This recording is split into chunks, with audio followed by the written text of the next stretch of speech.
கர்த்தரும் இரட்சகருமாகிய இயேசு கிறிஸ்துவின் நாமத்தினாலே பீஸ்ஃபுல் மினிஸ்ட்ரி சார்பாக உங்களை சந்திப்பதில் மிகுந்த மகிழ்ச்சி அடைகிறேன். இன்றைக்கு புல்லை குறித்து பார்ப்போமா? சங்கீதம் 103:15 மனுஷனுடைய நாட்கள் புல்லுக்கு ஒப்பாயிருக்கிறது, வெளியின் புஷ்பத்தை போல் பூக்கிறான் என்று சங்கீதக்காரன் சொல்கிறார். இந்த புல் எப்படிப்பட்டது தெரியுமா? அது குறுகிய இலைகளை கொண்ட ஒரு வித்திலை தாவரம். புல்லை பார்க்கும் பொழுது அது அடர்த்தியாக அந்த இடங்களில் காணப்படும் பொழுது நம்முடைய கண்களுக்கு அது பசுமையாக காணப்படும். அது பயனுள்ளதாகவும் காணப்படும். அதில் பல வகையான புற்கள் உண்டு. அதில் அருகம்புல் என்ற ஒரு புல் உண்டு. இந்த புல்லை என்ன செய்வார்கள் என்றால், இதனை அரைத்து அதனுடைய சாறை எடுத்து காலையில் வெறும் வயிற்றில் குடிப்பார்கள். அது அவருடைய இரத்தத்தை சுத்திகரிப்பதற்கு பயன்படும். அவருடைய இருதயத்துக்கும் அது ஏற்றதாக காணப்படும் என்று அநேகர் சொல்லி அதை அருந்துவதை நான் பார்த்திருக்கிறேன். அது மட்டுமல்ல, புற ஜாதி ஜனங்கள் தங்களுடைய தெய்வத்தை வழிபடுவதற்கு இந்த அருகம்புல்லை பயன்படுத்தி பிற்பாடு அதை என்ன செய்வாங்க, அப்படியே தூரப்பட்டுருவாங்க. அது ஒன்றுக்கும் உதவாததாக காணப்படும். புல் அது அதனுடைய வாழ்நாள் மிகவும் குறுகினது. வெயில் அதன் மேல் பட்டவுடன் அது காய்ந்து சருகாக மாறிவிடும். நம்முடைய நாட்கள், மனுஷனுடைய நாட்கள் புல்லுக்கு ஒப்பாயிருக்கிறது என்று சங்கீதக்காரன் சொல்கிறார். நாம் வாழும் இந்த நாட்கள் வேதம் நமக்கு கற்றுக் கொடுத்தது போல் ஒரு வேலை பலத்தின் மிகுதியினால் 80 வருஷமாக இருக்கலாம். அப்படியே இருந்தாலும் அந்த புல்லுக்கு ஒப்பதான் நம்முடைய நாட்கள் காணப்படுகிறது.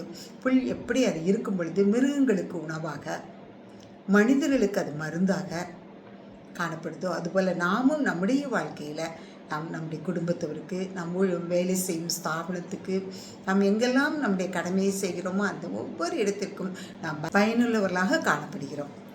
மற்றபடி நம்முடைய பயன் முடிந்த பிற்பாடு நாம் தூக்கி தூர புல் எப்படி வீசப்படுகிறதோ அதுபோல் நாமும் அப்புறப்படுத்துகிறவர்களாகத்தான் காணப்படுகிறோம். ஆதலால் நாம் வாழும் நாட்கள் பூமியில் நாம் ஆண்டவருக்கு பிரியமானவர்களாக, நம்முடைய ஆவியில் நாம் மகிழ்ந்து கலிகூறத்தக்கதாக, அவருடைய வேத வசனத்தை வாசிப்பவர்களாக, அதை நாம் தியானிப்பவர்களாக நாம் காணப்படும் பொழுது நம் வாழ்நாள் சுகித்திருக்கதாக காணப்படும். நாம் என்றும் சந்தோஷமாக வாழ வேண்டுமானால் நாம் வேத வசனங்களை உட்கொண்டவர்களாக, ஜெபத்திலே தரித்தவர்களாக காணப்படும் பொழுது புல்லுக்கு இருக்கிற மகிமையை காட்டிலும் நமக்கு மகிமை அதிகமாக காணப்படும். ஆனால் புல்லை போல தான் நாம் பயனுள்ள நாட்களில் பயன்படுவோம், மிதிப்படும் பொழுது மிதிப்படுவோம், தவிர்க்கப்படும் பொழுது தவிர்க்கப்படுவோம். நம்முடைய வாழ்க்கையும் இந்த புல்லை போல மனிதர்களால் மிதிக்கப்படுவதற்கோ அல்லது தூர அப்புறப்படுத்துவதற்கோ காணப்படுவது போல நாமும் நம்முடைய வாழ்க்கையில் மற்றவர்களுக்கு, நம்மை சார்ந்தவர்களுக்கு இந்த புல்லை போல தான் காணப்படுவோம். அதனால் நம்ம இந்த புல்லின் நன்மையை அறிந்தவர்களாக நம்முடைய வாழ்க்கையை இந்த நாட்களில் சற்று சீர்தூக்கி பார்ப்போம்.